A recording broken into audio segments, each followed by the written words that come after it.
Hey everyone, this is Jane with Barlow Herbal, and it is the little habits that add up. So today I have four, and two of them might surprise you. So the number one thing that I want to tell you is a great habit that adds up big over time is green juicing. Now, this is something that when you start this habit, you might be all gung ho, you might buy a most expensive juicer, and then you start juicing. And it's really awesome in the beginning because you're all motivated, you know what green juice does for you, and then you skip a day because it's such a chore. Oh, you didn't get the right veggies, or maybe you need to run to the store and get them, and oh, you're not in the mood for the cleanup today, or maybe the prep is too much. For me, I know the cleanup is probably the hardest thing, and getting the veggies.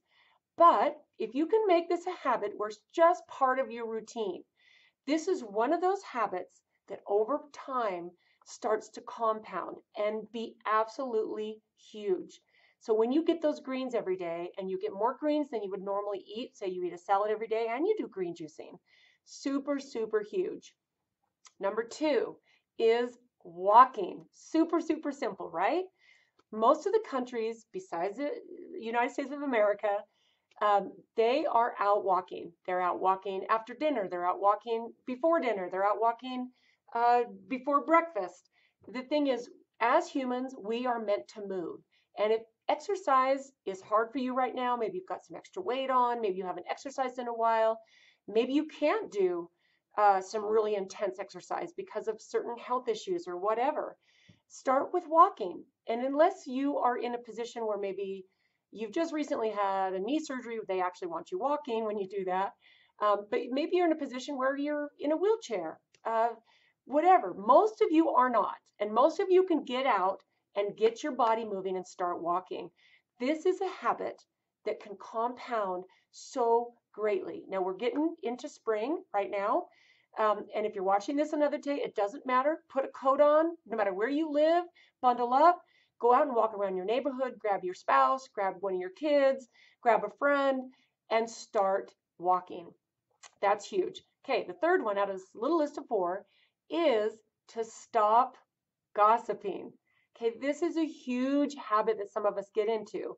And this one might surprise you because maybe you don't realize you gossip. Maybe you don't gossip. But I know I am guilty of this sometimes, and I have to really make a conscious effort not to share something juicy that I heard and maybe make it juicier. Like this is just the way it is. As humans, we like to share something that's going to get a reaction out of somebody, and it might not always be putting the people that we love or the people we hear this from in the best light. And if you think about how damaging gossip can be, it's damaging to everyone, even the person who's sharing the gossip. So get before you say something real or share something that you heard about somebody, take a step back and think about that for just a minute before you actually go into a gossip mode. And maybe it's something to share, like someone's daughter's getting married. That's different. That's not gossip. We all know what we're talking about when we're talking about gossip.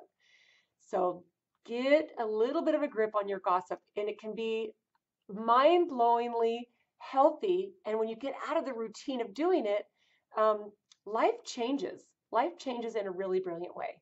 Now, the fourth thing is to never turn away from an adventure or an offer of an adventure because you don't like your body. Now, this to me is really stunning because the older I get and I watch my body change, and I, I'm it's just a fascinating thing because believe me, I've turned down going swimming in the Aegean Sea on my honeymoon 20 years ago because I didn't like the way I looked in a bathing suit. And it's like we turn down these adventures because we don't like the way that we look. And life's too short and too beautiful to miss out on things that give us joy. And you might not believe this, but the only person or people who care about how you look is you. Like, think about it. You're out. You don't judge everybody the way they look. It's like we are so concerned about how we look that we miss out on these big, amazing adventures that life has to offer. And this is something that's been a huge challenge for me over the years. And I know that, it can be surprising maybe to hear someone say that, but that's been a big factor. And it's almost too bad that it takes getting older to go, who cares? In fact, one of my best memories is on my honeymoon 20 years ago. We went to Greece with a group of my husband's parents. They were there, and a bunch of um, retired professors from all kinds of different vocations. Because my husband's father was a physics professor, and so he had all these professor friends and their wives, and some of them were their husbands. But here, all these beautiful people were in their suits in the Aegean Sea, um, and the Aegean Sea, which is where we were in Greece. And um, here was me, you know, in my late 30s, and I was too embarrassed to get into a swimsuit, which is ridiculous, right? And anyway, that's just one example of how we miss out when we really don't have to. So I hope this little list, something in here just resonated with you, and we can start realizing that these habits that we build on, no matter how small a step we think we're taking, they add up to big, beautiful things, and life shifts. They compound, and it's absolutely amazing. So I hope you have an amazing day. Thank you so much for tuning in, and we will see you next time.